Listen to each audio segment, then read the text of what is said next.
yang akan dinaikkan untuk keperluan umpamanya rumah-rumah perseorangan ni. Rumah perseorangan yang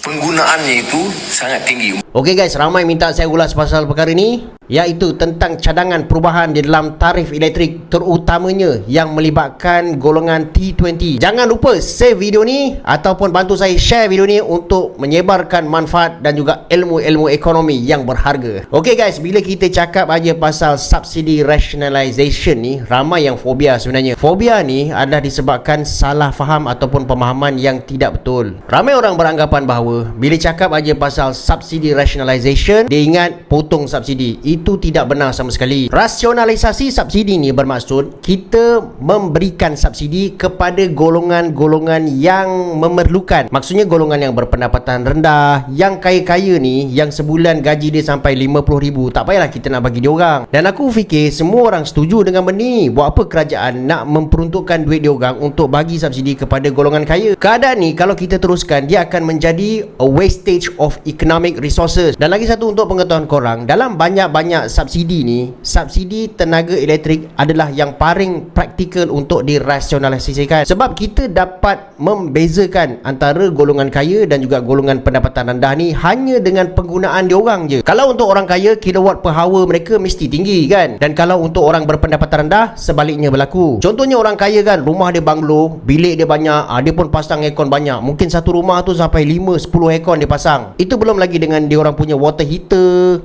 TV pun pasang banyak, peti ais. Alat elektrik yang banyak ni akan menggunakan tenaga yang banyak juga. Tapi bagi rumah yang berpendapatan rendah, aircon mungkin cuma 1-2 je lah. Itu pun dia orang pasang bukan sebab dia orang nak sangat, sebab memang tak boleh tidur waktu malam panas. Kesian tengok anak-anak berpeluh kan. Itu sebab terpaksa pasang aircon, bukan nak sangat. Jadi level penggunaan kilowatt per hour tu kita boleh gunakan untuk membezakan siapakah yang menggunakan tenaga elektrik tu. Yang kedua pula, korang kena tahu yang rasionalisasi subsidi ni dia adalah satu agenda nasional dan juga tanggungjawab sosial kepada mana-mana kerajaan yang naik dan dipilih. Jadi tak kiralah siapa pun Perdana Menteri, agenda ni tetap akan diteruskan sebab dia adalah satu polisi yang baik. Sebab itulah perkataan rasionalisasi subsidi ni mula popular semenjak tahun 2014 lagi, yang pada masa tu Perdana Menteri adalah Datuk Seri Najib. BRIM yang diperkenalkan pada masa tu adalah digunakan untuk menjadikan asas bagi pemotongan subsidi bagi golongan-golongan yang kaya. Jadi bila BRIM dibagi, subsidi bolehlah dirasionalisasi. Sebab itulah kalau kita perhatikan betul-betul, kerajaan-kerajaan selepas tu pun melaksanakan polisi yang sama, iaitu terus berusaha untuk merasionalisasikan subsidi di dalam sektor elektrik ni. Pada tahun 2022 semasa Taqiyuddin menjadi Menteri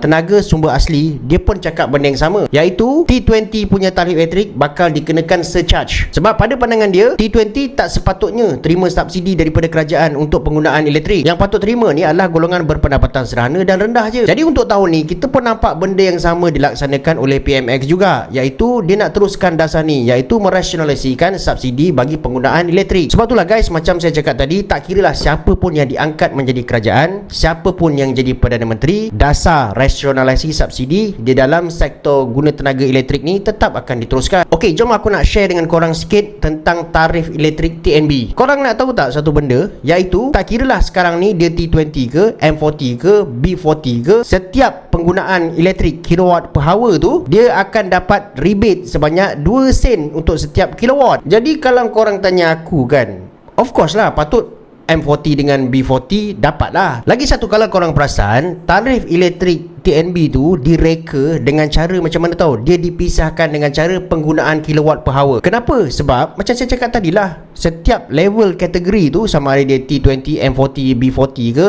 kita boleh nampak penggunaan tenaga elektrik diorang based on kilowatt per hour. Yang rumah besar banglo tu of course lah dia punya kilowatt per hour tinggi. Jadi sebab itulah tarif diorang pun tinggi. Untuk masa depan kita tak tahu lagi akan datang macam mana bentuk tarif dia, tetapi daripada gambaran yang kita dapat sekarang ni, mungkin rebate 2 sen tu akan ditarik dan hanya diberikan kepada golongan M40 dan juga B40 saja pada masa sama. surcharge mungkin akan dikenakan juga kepada golongan T20. Sementara itu, subsidi yang diberikan kepada golongan M40, B40 ni akan kekal. Okey guys, dapat something daripada video saya ni. Kalau dapat something, jangan lupa bantu saya share. Dan juga saya nak tanya korang dah follow saya ke belum? Yang tak follow tu memang rugi, sebab banyak ilmu-ilmu bisnes dan juga economics yang saya boleh sharekan dekat saya punya account ni.